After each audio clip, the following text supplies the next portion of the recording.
வணக்கம் நண்பர்களே, நான் தான் உங்கள் ஃபிட்னஸ் வந்துரு. எவ்வளோ கலர்ஃபுல்லாக வந்து பார்த்தீங்கன்னா, நான் வந்து மளிகை பொருளெல்லாம் வாங்கிட்டு வந்து போட்டிருக்கேன்னு பாருங்கள்.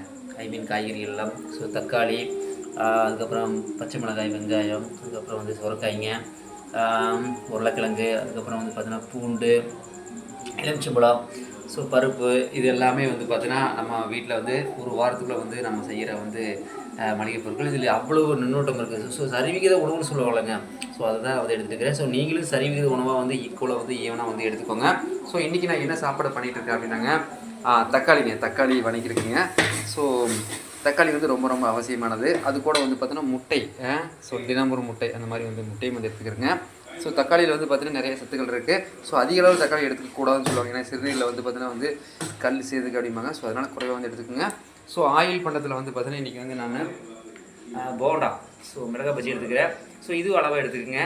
உடம்புக்கு ரொம்ப ரொம்ப நல்லது. தேங்க்யூ.